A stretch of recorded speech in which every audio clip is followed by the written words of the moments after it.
কি করছো? গোপাল দাদাকে নিয়ে মাথায় নিয়ে নাচছো?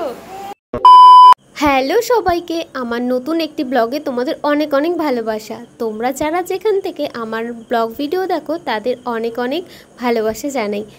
এই যে বাচ্চাটাকে দেখতে পাচ্ছ, সকালবেলায় ঘুম থেকে উঠেই চলে আসলো গোপাল দাদাকে তুলতে। তো এখন গোপাল দাদাকে স্নান করাবে, আর এইদিকে আমি ওর ব্রাশ নিয়ে দাঁড়িয়ে আছি, ব্রাশ করাবো। কিন্তু আগে গোপাল দাদার কাছে এসছে, আগে ওর নিজের টিফিনটা গুছিয়ে নিল। এই দেখো, ও হচ্ছে স্কুলে নাকি লিচু নিয়ে যাবে, তাই এরকম স্কুলের টিফিন ভরেছে। এখন আবার এই যে গোপাল দাদাকে ও স্নান করাবে বলে ঠাকুর ঘরে ঢুকেছে। মাম্মা চলে আসো, দিদি আসছে, তুমি আসো, তুমি ব্রাশটা করে নাও। আসো আসো, তাড়াতাড়ি ব্রাশ করবে তো। আবার টিফিন গোছানোর সময় বলছে, মা আমি এই লিচু আমার ফ্রেন্ডদেরকে দেবো, ম্যামকে দেবো। তাই তুমি ম্যামকে দেবে, ফ্রেন্ডে দেবে? তুমি লিচু ফ্রেন্ডে দেবে? বন্ধ হয়ে গেছে? ঠিক আছে, তুমি চলে আসো, দিদি আসছে, তুমি আসো আসো।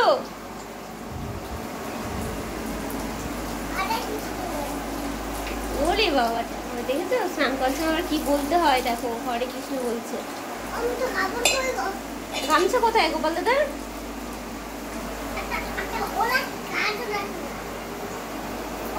গামছা খুঁজছে, পেয়ে গেছে। ভালো করে স্নান করাতে হবে, স্নান তো হয়নি ভালো করে। ভালো করে চোখ মুখ ধুয়ে দাও।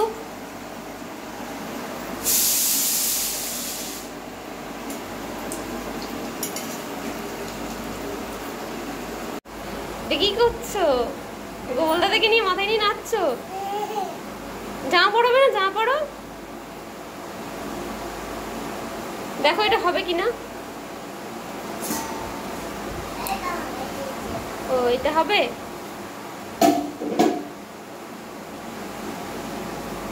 ও আবার জামা নিজের গায়ে মানে এই করে দেখে বলছিল এটা কি গোপাল দাদার গায়ে হবে, তো দেখে দেখে আর কি পড়াচ্ছে।